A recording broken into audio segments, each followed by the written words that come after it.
हट जाए, किसी को हटाने की कोशिश की जाए तो हरगिज़ हमारा देश उन्नति या तरक्की नहीं कर सकता। और मोहतरम हाज़रीन, हमारे उलमा ने फरमाया है, उलमा का मक़ूला है, हुब्बुल वतन अलामतुल ईमान, कि वतन से मोहब्बत करना ये ईमान की अलामत है, निशानी है। अगर कोई शख्स अपने वतन से मोहब्बत करता है, अगर कोई शख्स अपने देश से प्रेम करता है, अगर कोई इंसान अपने देश से, अपनी धरती से माया रखता है, तो इसे उलमा ने फरमाया, हमारे बुजुर्गों ने कहा है कि ईमान की अलामत है, ईमान की निशानी है।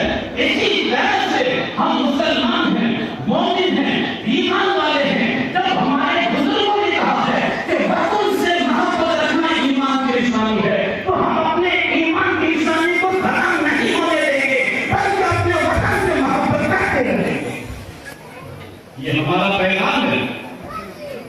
और वतन से मोहब्बत के अगर मिसालें देखना हो, उदाहरण देखना हो, तो मैं समझाऊं, इस्लामी के बादशाह बहादुर शाह ज़फ़र, मुसलमानों का बादशाह, मुसलमान बादशाह, जब अंग्रेजों से लड़ते लड़ते एक वक्त ऐसा आया कि अंग्रेजों ने उसे देश से, भारत से निकाल करके बर्मा में भेज दिया, वहां कैद कर दिया, और बर्मा का नाम म्यांमार, वहां पे भेज दिया।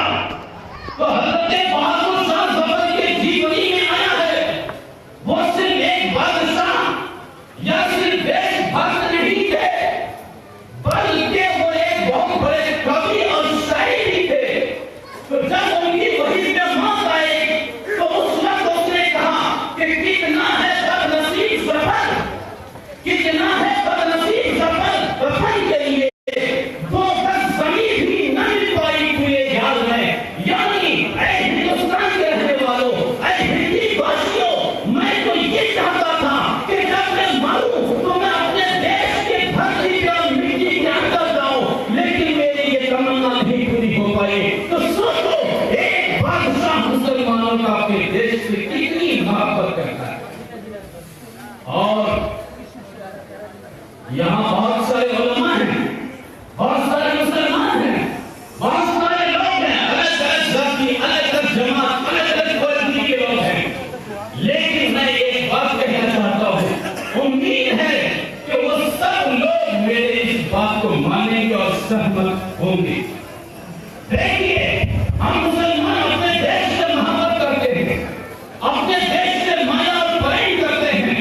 अगर कोई दूसरा देश वाला, चाहे वो बांग्लादेश हो, चाहे वो पाकिस्तान हो, चाहे वो चीन हो, चाहे वो नेपाल हो, अगर वो हमारे देश में आना चाहे, हमारे धरती में आना चाहे, तो मैं यकीन के साथ कहता हूँ, अगर हमें मुकाबला के लिए बुलाया जाएगा, तो हम मुसलमान और जितने उलमा हैं, मुफ्तियां इकराम हैं, अपने सरों पे कफन बांध करके देश की हिफाजत के लिए निकल जाएंगे।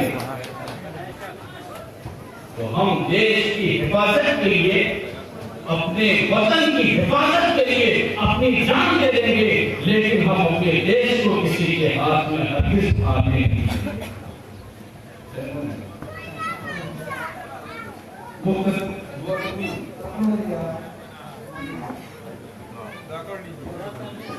अल्लाहुम्मा सल्ली अला सय्यिदिना मौलाना मुहम्मदिन व आलिहि व आलिहि किराम व करीम वसल्लम। या इलाही रहम फरमा मुस्तफा के वास्ते, या रसूल अल्लाह करम कीजिए खुदा के वास्ते, मुश्किलें हल कर चले मुश्किल खुदा के वास्ते, करबलाए रद शहीद करबला के वास्ते। या इलाही आलमीन, हिंदुस्तान में जितने भी लोग आबाद हैं, हर एक पर को अपनी मेहरबानी फरमा। परवरदिगार आलम हम सबको देश से मोहब्बत करने की तौफीक अता फरमा। परवरदिगार हमारे इस वतन को, इस देश को आजाद करने के लिए जितने भी लोगों ने बलिदान दिया है, परवरदिगार हमें उनके बलिदान की हिफाजत करने की तौफीक अता फरमा। अल्लाहुम्मा सल्लि इस्लाम वल मुस्लिमीन, अल्लाहुम्मा अइज़्ज़िल इस्लाम वल मुस्लिमीन, अल्लाहुम्मा सल्लि अला सय्यिदिना मुहम्मद सल्लल्लाहु अलैहि वसल्लम। रब्बना या मौलाना वजअलना मिनहुम। वसल्लल्लाहु तआला अला खैरि खल्क़िही व नूरि अर्शिही सय्यिदना मुहम्मद व आलिहि व सहबिही अजमईन आमीन।